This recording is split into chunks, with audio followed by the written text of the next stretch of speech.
Hello and welcome to the Nursing Mantra, a helping hand for all aspiring nurses. Today we are back with a new video and that is a nursing care plan on hyperthyroidism. आज हम आपके लिए लेके आए हैं nursing care plan on hyperthyroidism. तो सबसे पहले जान लेते हैं कि हाइपरथायरॉयडिज्म क्या होता है। हाइपरथायरॉयडिज्म एक कंडीशन होती है जिसमें कि जो थायराइड ग्लैंड है वो एक्सेस अमाउंट में, बहुत अधिक मात्रा में थायराइड हार्मोन्स प्रोड्यूस करने लगता है और मेनली T3 और T4 थायराइड हार्मोन्स प्रोड्यूस करने लगता है। इसी कंडीशन को हम हाइपरथायरॉयडिज्म कहते हैं क्योंकि थायराइड हार्मोन्स का प्रोडक्शन बहुत ज़्यादा मात्रा में हो रहा है, जिसकी वजह से बॉडी में बहुत सारे चेंजेस देखने को मिलते हैं। तो आज हम वही जानेंगे कि क्या दिक्कत पेशेंट को हो सकती है और हम अब कैसे केयर प्रोवाइड करेंगे to the patient as a nurse. तो सबसे पहले पेशेंट आइडेंटिफिकेशन डेटा आता है जिसे आप खुद से भर सकते हैं। फिर सोशियो इकोनॉमिक स्टेटस आता है, उसे भी आप खुद से भर सकते हैं। फिर आता है हिस्ट्री कलेक्शन। हिस्ट्री कलेक्शन में सबसे पहले फैमिली चार्ट बनता है और सारे रिलेशंस जो होते हैं वो पेशेंट के अकॉर्डिंग, पेशेंट से रिलेटेड बनाए जाते हैं। ठीक है। फिर फैमिली ट्री बनता है और आता है फिर हिस्ट्री ऑफ इलनेस। अब हिस्ट्री ऑफ इलनेस में past medical history, past surgical history, present medical history, present surgical history, ये सब आता है। तो इसमें अगर पेशेंट की पास्ट हिस्ट्री आपके पास कुछ अवेलेबल है तो आप लिख सकते हो, अगर नहीं है तो आप ब्लैंक छोड़ दोगे। जैसे हाइपरथायरॉयडिज्म है तो हाइपरथायरॉयडिज्म में पॉसिबल है कि पेशेंट की कुछ प्रीवियस हिस्ट्री शायद रही हो। ठीक है। प्रीवियस हिस्ट्री में क्या हो सकता है कि भाई पेशेंट को पहले से ही ये दिक्कत शुरू हो गई थी, धीरे धीरे धीरे धीरे, और अब और कॉम्प्लेक्स हो गई है। ठीक है। ज़्यादातर ये फीमेल्स में देखने को मिलता है और 40 एज आते आते ये कंडीशंस, ये बीमारियां जो है, ये बीमारी हाइपर या हाइपोथायरॉयडिज्म की देखने को मिलती है। तो ऑब्वियसली कुछ हिस्ट्री हो सकती है। ठीक है। अब जैसे आप स्क्रीन पर देख सकते हो, मैंने आपके लिए पहले से अरेंज कर दिया है तो आप चेक कर सकते हो। इसके बाद हम आ जाते हैं चीफ कंप्लेंट्स पे। चीफ कंप्लेंट्स में हम सबसे पहले क्या देखते हैं? Palpitations for past 3 weeks. पिछले 3 हफ्तों से पाल्पिटेशंस हो रहे हैं। पाल्पिटेशन का मतलब होता है जो दिल, जो हार्ट है, जो दिल है वो बहुत तेज़ी से धड़कता है, जिसकी वजह से ऐसे साउंड्स उसकी सुनाई देती हैं। ये भी बोलते हैं कि हार्ट रेसिंग कर रहा है, बहुत तेज़ी से धड़क रहा है, तो उसे बोलते हैं पाल्पिटेशन। अनइंटेंशनल वेट लॉस हो रहा है। लास्ट 2 मंथ से अनइंटेंशनल वेट लॉस हो रहा है, मतलब वजन कम करने के लिए हम कोई कसरत भी नहीं कर रहे हैं, फिर भी वजन कम हो रहा है। एक्सेसिव स्वेटिंग हो रही है, बहुत ज़्यादा पसीना आ रहा है। हीट इंटॉलरेंस, गर्मी बर्दाश्त नहीं होती पिछले 1 महीने से।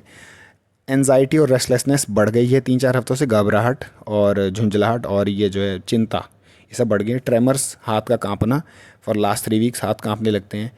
फ्रीक्वेंट बाउल मूवमेंट्स, बार बार बाउल मूवमेंट हो रहा है, बार बार टॉयलेट यूज़ करना पड़ता है पिछले 1 महीने से। और पिछले 1.5 महीने से क्या हो रहा है? फटीग और मसल वीकनेस, बहुत ज़्यादा थकान महसूस हो रही है। इरेगुलर और lighter menstrual period for past 2 cycles. अब ये जो पेशेंट लिया है हमने, ये लिया है एक फीमेल पेशेंट है। ठीक है। हम फीमेल पेशेंट को मान के चल रहे हैं, तो इसीलिए यहाँ पे मेंस्ट्रुअल पीरियड्स भी जो होंगे वो इरेगुलर हो जाएंगे। एमिनोरिया हो सकता है। ठीक है। इसके बाद आ जाते हैं हम फिजिकल एग्जामिनेशन। फिजिकल एग्जामिनेशन में सबसे पहले जनरल अपीयरेंस। जनरल अपीयरेंस में nourishment moderately nourished, body build lean है, हेल्थ जो है वो अपीयर्स फटीग्ड एंड एंग्शियस, और एक्टिविटी रेस्टलेस है। साइकोमोटर एक्टिविटी इंक्रीज्ड है, ये हमने ऑब्जर्व किया। मेंटल स्टेटस में consciousness is conscious, patient is conscious and is oriented. और लुक्स क्या है? Alert but anxious and irritable. ठीक है। अब पोस्चर में बॉडी का नॉर्मल है। Movements fine, tremors in hand. ठीक है। ट्रेमर्स फील हो रहे हैं हैंड में। फिजेट जैसे बोलते हैं, फिजेट जो घूमता है, ऐसे एक ऑब्जेक्ट है, वैसे ही ट्रेमर्स जो है, हाथ में ट्रेमर्स फील हो रहे हैं, जो हाथों का कांपना बोलते हैं जिसे हम हिंदी में, सरल भाषा में। इसके बाद आ जाते हैं स्किन कंडीशन। कलर क्या है? Warm and slightly flushed, texture smooth and moist, temperature is increased and lesions no visible lesions. इसके बाद आ जाते हैं हेड एंड स्काल्प पे। स्काल्प क्या नॉर्मली क्लीन है। फेस माइल्ड फेशियल फ्लशिंग है। एंशियस एक्सप्रेशन आप लिख सकते हैं, आप फिर mild facial flushing, that's it, ये ठीक है। इसके बाद आइज़ में आ जाते हैं। आईब्रोज, आई लैशेज नॉर्मल है। आईलिड्स, लिड लैग प्रेजेंट है। लिड लैग करना मतलब जो पलक और ये जो ऊपर वाला पूरा का पूरा आईलिड है, ये धीरे धीरे इसमें लैग देखने को मिल रहा है। ठीक है। आईबॉल्स क्या है? माइल्ड एक्सोप्थल्मस। एक्सोप्थल्मस क्या होता है? आई का बल्जिंग हो जाना, बल्ज हो जाके मतलब बाहर आ जाना, ऐसे आंखें आती हैं एकदम से उभरी हुई, बाहर निकली हुई। ठीक है। तो आई की बल्जिंग हो जाना। कंजक्टिवा क्या है? पिंक है या मॉइस्ट आप लिख सकते हो। स्क्लेरा वाइट है, इसमें कोई जॉन्डिस्ड का साइन नहीं है, जॉन्डिस का साइन नहीं है। प्यूपल्स क्या है? इक्वल है, राउंड है, रिएक्टिव टू लाइट है। लेंस क्लियर है। और vision, complaints of occasional blurring. Blurring मतलब ब्लड विजन है। ओकेजनली ऐसा होता है कि ब्लड विजन देखने को मिलता है, हमेशा ऐसा ब्लड विजन नहीं है। इसके बाद आ जाते हैं ईयर्स में। एक्सटर्नल ईयर्स नॉर्मल है, हियरिंग इंटैक्ट है, nose external ears normal, nostrils clear, no discharge. Mouth and pharynx में आ जाते हैं। लिप्स मॉइस्ट हैं। Odour of mouth no foul odour, teeth normal dentition, then gums healthy हैं, tongue moist है और कोई कोटिंग नहीं है। फिर उसके बाद neck, lymph nodes no palpable enlargement, कोई पाल्पेबल एनलार्जमेंट नहीं है। थायराइड ग्लैंड डिफ्यूजली एनलार्ज, ठीक है, डिफ्यूजली एनलार्ज्ड हैं, सॉफ्ट हैं, नॉन टेंडर हैं या फिर ब्रूट में बी हर्ड, ठीक, ये सुनाई दे सकता है। इसके बाद रेंज ऑफ मोशन नॉर्मल है। आप इसमें से सब नहीं लिखना है, इसमें से आप कुछ भी एक लिख सकते हो, जैसे डिफ्यूजली एनलार्ज्ड, दैट्स इट, ये आप लिख दिया तो ख़त्म हो गया, ठीक। एंड सॉफ्ट लिख सकते हो। फिर चेस्ट में आ जाते हैं। थोरैक्स से सिमेट्रिकल है, breath sounds clear on auscultation, heart में टैकीकार्डिया देखने को मिल सकता है और ब्रेथ नॉर्मल है, कोई लंप प्रेजेंट और टेंडरनेस नहीं है, ठीक है। इसके बाद एब्डोमेन में ऑब्जर्वेशन में क्या है, flat, no visible distension, palpation soft, non tender, percussion tympanic है और auscultation hyper active bowel sounds, क्योंकि मेटाबॉलिज्म बढ़ जाएगा, ठीक है।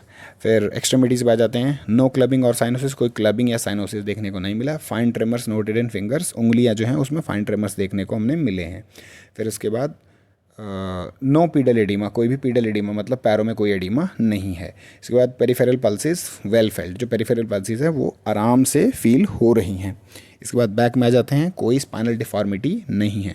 फिर 15th है, that is genital and rectum.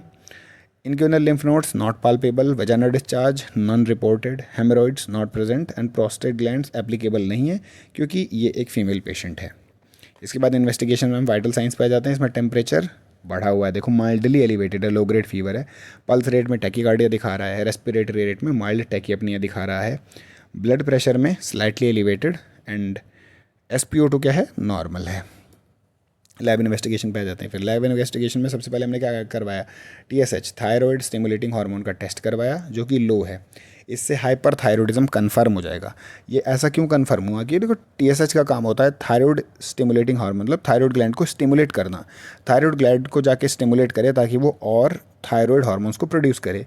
पर क्योंकि बॉडी में इनफ थायराइड हार्मोन है तो इसीलिए क्या होगा, थायराइड स्टिमुलेटिंग हार्मोन प्रोड्यूस नहीं होगा, क्योंकि थायराइड स्टिमुलेटिंग हार्मोन का काम है थायराइड ग्लैंड को स्टिमुलेट करना। क्यों, क्योंकि ताकि वो और हार्मोन प्रोड्यूस करे। अब जब ऑलरेडी बॉडी में T3 T4 जो है मौजूद है, अच्छे अमाउंट में मौजूद है, तो TSH क्यों प्रोड्यूस होगा, और TSH प्रोड्यूस नहीं होगा तो लो हो जाएगा, जो नॉर्मल लेवल होता है उससे भी लो हो जाएगा, तो इससे हाइपरथायरॉइडिज्म कन्फर्म हो जाएगा। फिर फ्री T3 और फ्री T4 क्या है, एलिवेटेड, दोनों एलिवेटेड दिखा रखे हैं, ठीक है। Anti TSH receptor antibody positive है, इसमें भी आप देखो पॉजिटिव दिखा दिया, ठीक है इसमें। तो इससे ग्रेव्स डिसीज़ का कन्फर्मेशन हो जाता है, जो कि मेन इटियोलॉजिकल फैक्टर होता है हाइपरथायरॉइडिज्म में। फिर CBC में हमने हीमोग्लोबिन चेक किया तो माइल्ड एनीमिया दिखाया। WBC क्या है, नॉर्मल है। ब्लड शुगर नॉर्मल है। लीवर फंक्शन टेस्ट ये भी नॉर्मल है, विद इन नॉर्मल लिमिट्स हैं। ECG करवाया कंसिस्टेंट विद हाइपरथायरॉइडिज्म, जिसमें रिमार्क में दे रखा है, और पेशेंट वैल्यू में साइनस टैकीकार्डिया दिखा रखा है। इसके बाद आप ECG को आप चाहे तो यहाँ पे मत लिखना, ECG को आप अलग से लिख सकते हो कि we have conducted an ECG of the patient and it shows sinus tachycardia, ठीक है, ऐसे लिख सकते हो। इसके बाद मेडिकेशन हमने कौन कौन सी थी, मेडिकेशन में देखो मेथिमाजोल है। मेथिमाजोल क्या है, inhibit synthesis of thyroid hormones, thyroid hormones की सिंथेसिस को रोकने के लिए हमने मेथिमाजोल दी है, ठीक। अब ये जो डोज और फ्रीक्वेंसी है, इसमें आपकी जो डोजेज है वो एक सिंगल डिजिट डोजेज होती है, ठीक है। आप ऐसे मत लिखना है जैसे इस चार्ट में दिखाया गया है 10 से 30 mg, ऐसे नहीं लिखना है, या तो 10 mg होगा या 30 mg होगा या 25 mg होगा, ठीक है।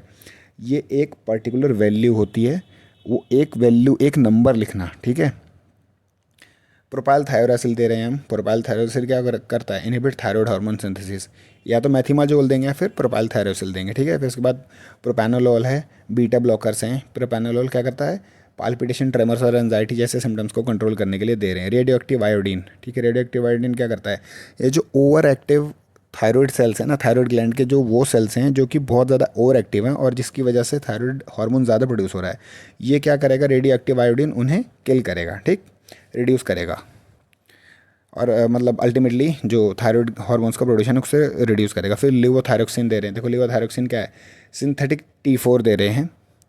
Hormone for hypothyroidism after RAI और सर्जरी। अगर सर्जरी हो गई पेशेंट की तो जो T4 है वो तो बॉडी से, और जो मतलब थायराइड हार्मोन जो है वो तो बॉडी में प्रोड्यूस होना बंद हो जाएगा। अगर मान लो आपने थायराइडेक्टमी करवा दी, ठीक है, थायराइड ग्लैंड का रिमूवल करवा दिया, अब T3 T4 तो बॉडी में है नहीं, तो आपको बाहर से देना पड़ेगा, ठीक है। इसीलिए ये पोस्ट ट्रीटमेंट में यूज़ होता है। मतलब अगर सर्जिकल इंटरवेंशन कर दिया, सर्जरी हो गई, थायराइडेक्टमी हो गई, तब थायराइडेक्टमी के बाद आप ये वाला ड्रग दोगे, क्योंकि ये क्या है कि एक हार्मोन रिप्लेसमेंट थेरेपी की तरह काम करता है। ये हम बाहर से हार्मोन दे रहे हैं। और प्रेडनिसोलोन, अगर आई इन्वॉल्वमेंट है तो प्रेडनिसोलोन देंगे, एंटी इन्फ्लेमेटरी है, ठीक है, ग्रेव्स ऑप्थेल्मोपैथी में, ठीक, ग्रेव्स डिसीज़ की वजह से ये हो सकता है, तो इसलिए हम प्रेडनिसोलोन तब देंगे। ज़रूरी नहीं है कि इस केस में आपको नहीं देना है। अगर पेशेंट की सर्जिकल इंटरवेंशन नहीं हुई है, सर्जिकल ट्रीटमेंट नहीं हुआ है, RAI देखो दे रहे हो, रेडियो एक्टिव आयोडीन आप दे रहे हो, तो रेडियो एक्टिव आयोडीन क्या करेगा, वो अब नॉर्मल सेल्स को किल करेगा, साथ साथ नॉर्मल सेल्स को भी तो किल करेगा। अगर नॉर्मल सेल्स को किल कर देगा तो जो normal amount of hormone produce होना चाहिए बॉडी में वो भी प्रोड्यूस नहीं होगा। इसलिए हम लेवोथायरोक्सिन देते हैं, ध्यान रखना। और प्रेडनिसोलोन देते हैं एंटी इन्फ्लेमेटरी एक्शन की वजह से। So that's it. इसके बाद आ जाते हैं नर्सिंग डायग्नोसिस पे। इम्बैलेंस न्यूट्रिशनल स्टेटस पहला है, दूसरा है डिक्रीज कार्डियक आउटपुट, तीसरा है एक्टिविटी इंटॉलरेंस, चौथा है risk for impaired thermoregulation, fourth is disturb sleep pattern, and last is deficient knowledge. इसके बाद हम आ जाते हैं एक्सप्लेनेशन पे। देखो सब्जेक्टिव डेटा में क्या है, patient complains that I eat a lot but still keep losing weight, मैं बहुत ज़्यादा खाता हूँ फिर भी मेरा वजन कम होता जा रहा है। फिर आप वेट लॉस चेक कर लोगे ऑब्जेक्टिव डेटा में, आई observe that patient is losing weight more than 5 kg या 5 kg in 2 months which is unintended weight loss. फिर BMI चेक कर लोगे और उसका अपीयरेंस वगैरह, ये जो सब दे रखा ऑब्जेक्टिव डेटा में आप लिख सकते हो। फिर नर्सिंग डायग्नोसिस, फिर गोल आ जाएगा, patient will maintain adequate nutritional intake to meet metabolic demands and stabilise weight. अब इसमें आप लिख सकते हो कि optimum level of nutritional status will be maintained, ऐसे भी लिख सकते हो गोल में। और फिर आप प्लानिंग में क्या करोगे, assess dietary intake and weight trends regularly. आपका भाई डाइटरी इंटेक चेक करना है और उसका वेट क्या कैसे चल रहा है वो चेक करना है। लैब वैल्यूज़ को मॉनिटर करो, एल्बुमिन इलेक्ट्रोलाइट्स को मॉनिटर करो, डाइटिशियन को कंट्रोल जो है कंसल्ट करो, हाई कैलोरिक डाइट देनी है पेशेंट को। encourage small and frequent meals, educate patient about nutrient dense food, environmental distractions को कम से कम रखना है खाना खाते समय during meals, record daily caloric intake उसका मेंटेन करना है, रिकॉर्ड करना है, और प्रोवाइड इमोशनल सपोर्ट एंजाइटी को रिड्यूस करने के लिए। इसके बाद इवैल्यूएशन में क्या है, patient reported improved appetite and energy, weight has stabilised over 1 week, तो उसका वेट जो है स्टेबलाइज हो गया, यही हमारा जो है मेन गोल है। अब उसका इनटेक आउटपुट चार्ट भी रिकॉर्ड भी मेंटेन कर सकते हो। अगर आप प्लानिंग में लिखना चाहो कि मॉनिटर या फिर maintain the intake and output chart of the patient, तो वो भी आप लिख सकते हो। इसके बाद नेक्स्ट पे आ जाते हैं, नेक्स्ट है डिक्रीज कार्डियक आउटपुट वाला। तो patient says that my heart feels like it's racing, palpitation हो रही है ना, इसी वजह से ऐसा लग रहा है कि पेशेंट को लग रहा है कि मेरा हार्ट जो है रेस कर रहा है, रेसिंग कर रहा है, ठीक है, या उसे डिजी या फिर टायर्डनेस फील हो रहा है, तो इसी वजह से हो रहा है। फिर ऑब्जेक्टिव डेटा में क्या आएगा, उसका हार्ट रेट, BP आप चेक कर लोगे, ECG करवाओगे तो साइनस टैकीकार्डिया दिखाएगा। तो ये आपको ऑब्जेक्टिव डेटा हो जाएगा कि I observe that the heart rate of the patient is this and the BP is this and we have to confirm that we have did an ECG of the patient and found sinus tachycardia. फिर planning में क्या आएगा, monitor करना है vital signs को, chest pain, shortness of breath और dizziness, ऐसे signs को मॉनिटर करना है। फिर उसके बाद पेशेंट को कॉन्टीन्यूस ECG मॉनिटरिंग में रखना अगर ज़रूरी है तो। और जो भी बीटा ब्लॉकर्स दिए हैं, जैसे प्रोपेनोलॉल हमने दिया है, तो प्रोपेनोलॉल को आपको जो है एडमिनिस्टर करना है एज़ पर डॉक्टर ऑर्डर। और encourage physical and emotional rest to reduce cardiac workload, physical और इमोशनल रेस्ट पेशेंट को मिलना चाहिए कार्डियक वर्कलोड कम करने के लिए। काम क्वाइट इन्वायरमेंट मिलना चाहिए पेशेंट को। और लास्ट में एजुकेट करना है पेशेंट को, स्टिमुलेंट्स जैसे कि कैफ़ीन है, कैफ़ीन एक स्टिमुलेंट है तो उसे नहीं लेना है, ऐसा बोलना है, कॉफ़ी वॉफ़ी का इंटेक नहीं करना है, और प्रॉपर हाइड्रेशन मेंटेन करके रखना है, नॉर्मल फ्लूइड बैलेंस आपको मेंटेन करके रखना है। और लास्ट में वह आ जाएगा evaluation after providing plan nursing care, patient's normal cardiac output was maintained, ऐसे आप लिख सकते हो।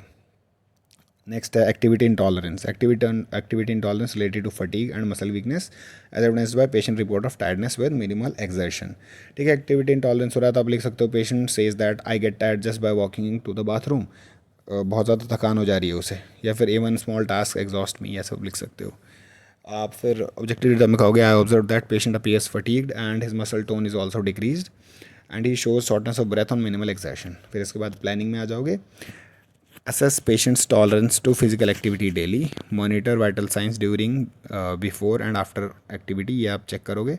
इसके बाद पेशेंट्स का टॉलरेंस लेवल चेक करोगे, उसकी एक्टिविटी को शेड्यूल करके देखोगे और उसे एडिक्वेट रेस्ट पीरियड दोगे उसकी एक्टिविटीज़ के बीच में। ऐसा आपको एक जो है पूरा का पूरा स्केड्यूल बना के देना है। फिर उसके बाद assist with ADLs as needed, ठीक है।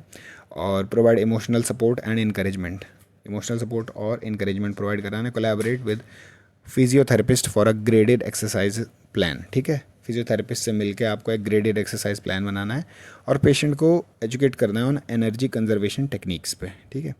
फिर वही I provided plan nursing care, या फिर आप बोल सकते हो कि after providing plan nursing care patient tolerated light weight activities such as self care and short walks with reduce fatigue. That's it, ये आपको इवैल्यूएशन हो जाएगा। इसके बाद आ जाते हैं हेल्थ एजुकेशन पे। हेल्थ एजुकेशन में क्या है, वही एंटी थायराइड मेडिकेशंस जैसे भी उसने बोली हैं वो लो भाई, उनकी कोई भी डोज स्किप नहीं करनी है। कोई भी साइन अगर हाइपोथायरॉइडिज्म का दिख रहा है ड्यूरिंग ट्रीटमेंट तो उसे भी मॉनिटर करना है। फिर उसके बाद कोई साइन जैसे चेस्ट पेन, सीवियर फटीग या पाल्पिटेशन तो आपके डॉक्टर को रिपोर्ट करना है। कोई भी स्टिमुलेंट्स जैसे कैफीन है, निकोटीन है, इस सब को नहीं लेना है क्योंकि ये सिम्टम्स को और वर्स कर देंगे। एक वेल बैलेंस डाइट खानी है, हाई कैलोरिक डाइट खानी है ताकि आप मेटाबॉलिक नीड्स को मीट कर सको। हाइड्रेशन स्टेटस मेंटेन करके रखना है, एडिक्वेट फ्लूइड इनटेक लेना है, excessive heat and strenuous physical activity नहीं करनी है। और स्ट्रेस थ्रू रिलैक्सेशन टेक्निक्स, आपको स्ट्रेस को मैनेज करना है थ्रू रिलैक्सेशन टेक्निक्स जैसे deep breathing, meditation. Follow up appointments को रेगुलरली लेते रहना है और थायराइड फंक्शन टेस्ट करवाते रहना है। और हेल्थ केयर प्रोवाइडर्स को अपनी थायराइड कंडीशन के बारे में बताना है भाई। बिफोर प्रोसीजर से पहले सारी इन्फॉर्मेशन उनके पास होनी चाहिए। और ये सारी की सारी आप चीज़ें अपनी हेल्थ एजुकेशन में लिख सकते हो और ये भी आपको हेल्थ एजुकेट करना है पेशेंट को, ठीक है। Be aware of side effects of anti thyroid drugs. भाई एंटी थायराइड ड्रग्स का कुछ साइड इफेक्ट्स भी हो सकते हैं, जैसे फीवर हो सकता है, सोर थ्रोट हो सकता है, तो उससे भी आपको जो है क्या करना है, अवेयर रहना है। If receiving radio active iodine therapy avoid close contact with others. जब आप रेडियो एक्टिव आयोडीन थेरेपी ले रहे हो तो कुछ जो है क्लोज कॉन्टैक्ट लोगों से कुछ दिनों के लिए ना बनाएं आप, ठीक है, दूर रहें। और आपके डॉक्टर को इन्फॉर्म करें अगर आप प्रेग्नेंट हैं या फिर प्लानिंग टू बिकम प्रेग्नेंट और आपको ये कंडीशन है तो आपको डॉक्टर को पहले इन्फॉर्म करना है। फिर आपका जो ट्रीटमेंट होगा उसी तरीके से डिज़ाइन किया जाएगा, ठीक है, ताकि आपको मिनिमल डिस्कम्फर्ट हो। So that's it, that's all about nursing care plan on hyperthyroidism. अगर आपको कुछ समझ में ना आया हो तो let me know in comment section. And अगर आपको कुछ भी पूछना हो regarding anything about this care plan और समथिंग एल्स, आप कमेंट कर सकते हो। और अगर वीडियो अच्छी लगी तो प्लीज़ शेयर कर देना, चैनल को सब्सक्राइब कर लेना and share it with your friends. And for more such videos stay tuned.